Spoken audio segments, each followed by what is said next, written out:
अस्सलाम वालेकुम दोस्तों।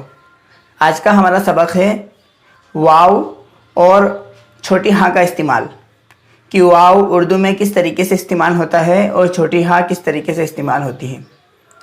अगर किसी लफ्ज़ के आखिर में छोटी हाँ आती है तो लिखने में छोटी हाँ लिखी जाएगी, मगर पढ़ने में हम उसको छोटी हाँ नहीं पढ़ेंगे, बल्कि पढ़ने में हम उसको अलिफ मद्दा पढ़ेंगे। मिसाल के तौर पर दाना उर्दू में लिखा हुआ रहेगा दाल अलीफ नून हा, मगर हम उसको दाना इस तरीके से नहीं पढ़ेंगे, बल्कि हम उसको पढ़ेंगे दाना। इसी तरीके से रोज़ा खाला वगैरह, रोज़ा इस तरीके से लिखा हुआ होता है जैसे रोज़ा खाला, मगर हम उसको रोज़ा खाला इस तरीके से नहीं पढ़ेंगे, बल्कि हम उसको पढ़ेंगे रोज़ा खाला वगैरह। लिखने में हाँ लिखा जाता है, मगर पढ़ने में हम अलिफ मद्दा पढ़ेंगे।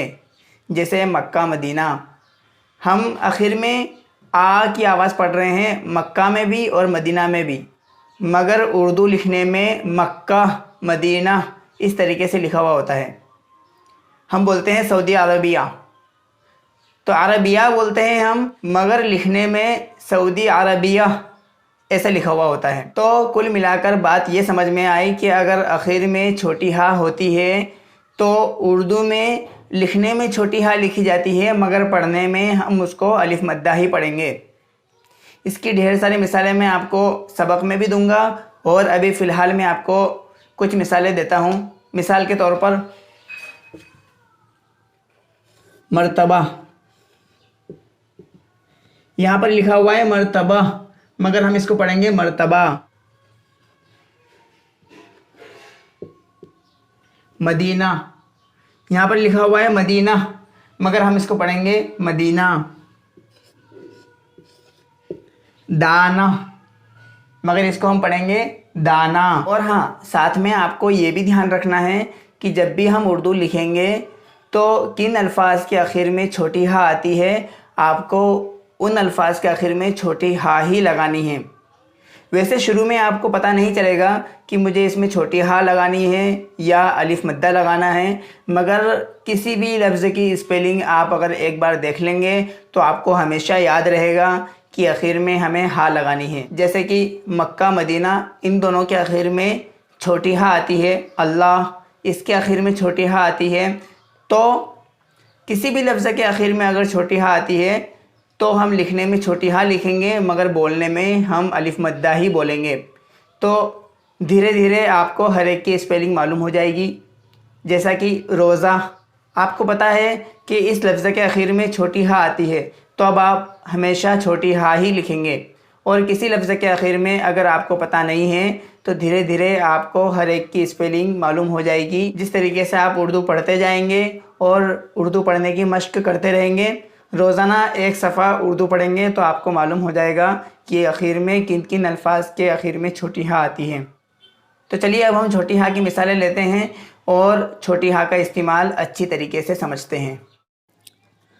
आखिर में हाँ की जगह अलिफ पढ़ने की मिसालें: ताज़ा, खाला, दाना, रोज़ा, सोला, गोता, जलसा, क़तरा, कमरा, घंटा, ज़िंदा, मुर्दा, बंदा, खदीजा, आयशा, सय्यदा, रिश्ता, रास्ता, सुरमा, उम्दा, सीना, शहज़ादा, वालिदा मोहतरमा, मेवा, कूज़ा, मौज़ा, बस्ता, मलिका, साहिबा। अब मैं आपको वाव का इस्तेमाल बताता हूँ कि अगर दो अल्फाज के दरमियान में वाव इस्तेमाल होगा तो वाव को हम किस तरीके से पढ़ेंगे, और अगर एक ही लफ्ज़ के दरमियान में वाव इस्तेमाल होगा तो वाव को किस तरीके से पढ़ेंगे। तो वाव का दोनों इस्तेमाल मैं आपको बताऊंगा। सबसे पहले तो दो अल्फाज के दरमियान में अगर वाव आएगा तो वाव कैसे पढ़ा जाएगा वो मैं आपको बताता हूँ। जैसा कि ज़मीन व आसमान, मैं आपको पहले मिसाल लिखकर बता देता हूँ।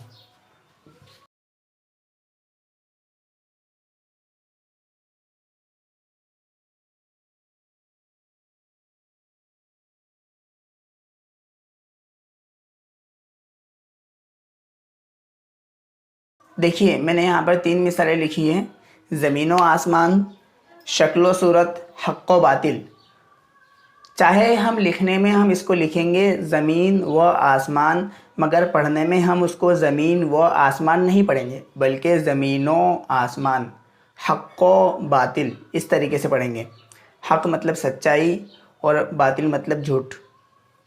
तो हक़ व बातिल इस तरीके से पढ़ेंगे। शक्ल व सूरत, इसको हम शक्ल व सूरत पढ़ेंगे। शक्ल व सूरत इस तरीके से नहीं पढ़ेंगे। मर्द व औरत, मर्द व औरत इस तरीके से नहीं पढ़ेंगे, बल्कि हम उसको पढ़ेंगे मर्द व औरत। इसकी मैं आपको ढेर सारी मिसालें देता हूँ ताकि आपको बात और अच्छी तरीके से समझ में आ जाए।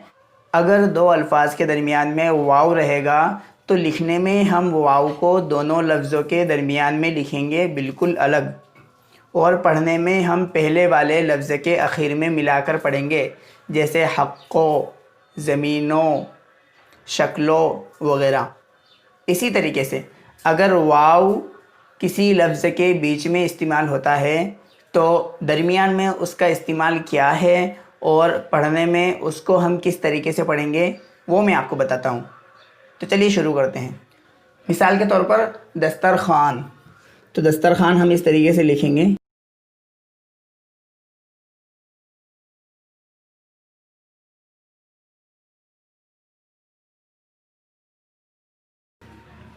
देखिए मैंने आपके सामने 3 मिसालें लिखी है।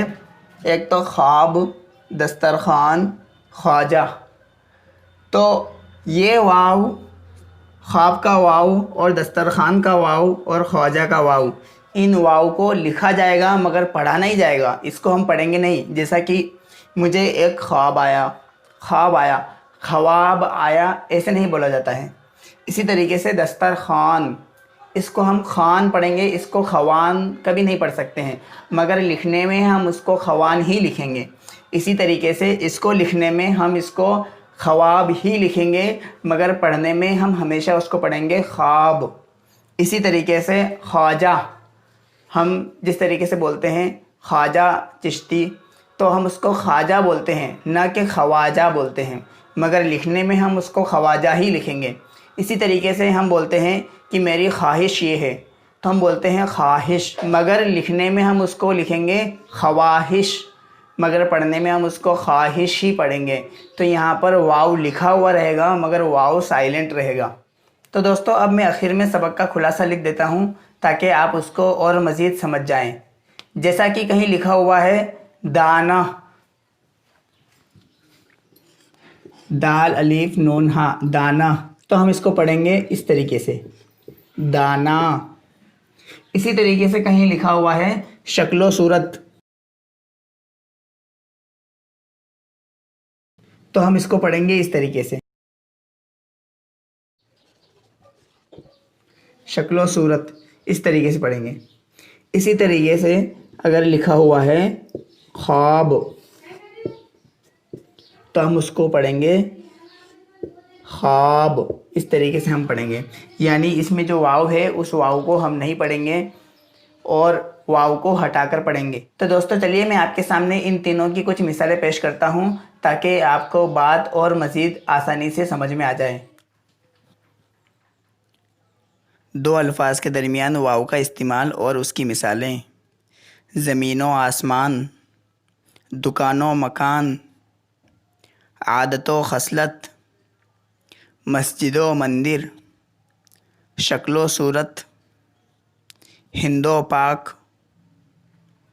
तालीमो तरबियत, हक़्क़ो बातिल, शजरो हजर, रहमो करम, गुलो खार, अजीबो गरीब, अदलो इंसाफ, दिलो दिमाग, सोचो फ़िक्र, सोमो सलात। दरमियान में वाव साइलेंट होने की मिसालें: ख्वाब, दस्तरखान, ख्वाजा, ख्वाहिश। तो चलिए अब हम उर्दू लिखने की मश्क शुरू करते हैं। बा अलिफ। बा अलिफ हम इस तरीके से बनाएंगे। मिलाकर जब हम बा लिखेंगे तो बा का शोशा बिल्कुल सीधा रहेगा गोलाई के साथ। जो हमने पूरा बा बनाना सीखा था इसी तरीके से हम बनाएंगे कि ये लाइन थोड़ी टेढ़ी रहेगी, उसके बाद ये लाइन सीधी रहेगी। उसके बाद बा जीम। जिम तो हम इसी तरीके से बनाएंगे जो जिम हमने पहले बनाना सीखा है, मगर उससे पहले बा हम इस तरीके से बनाएंगे। थोड़ी सी डिज़ाइन टाइप रहेगी, ऐसी रहेगी बा की बनावट। कभी भी आप बा इस तरीके से लिखेंगे तो वो दिखने में थोड़ा भद्दा दिखेगा, मगर वो भी सही है। उसके बाद बा दाल। बा दाल में बा और दाल दोनों नीचे से बिल्कुल बराबर रहेंगे। इसी तरीके से बा रा। बा रा में हमेशा ब ऊपर रहेगा और र उससे नीचे की तरफ रहेगा। बा दाल और बा रा में यही डिफरेंस है। उसके बाद बा सीन। बा का शोशा थोड़ा ऊपर रहेगा, उसके बाद सीन का शोशा थोड़ा नीचे रहेगा, दूसरा शोशा थोड़ा और नीचे रहेगा, उसके बाद हम सीन को गोलाई देंगे। तो यही चीज़ मैं आपको कॉपी में भी लिख कर बता देता हूँ।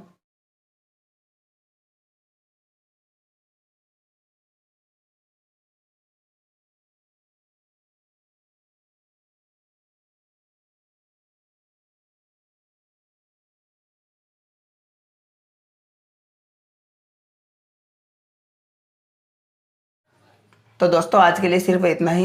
इंशाल्लाह मिलते हैं नेक्स्ट वीडियो में। अल्लाह हाफिज़।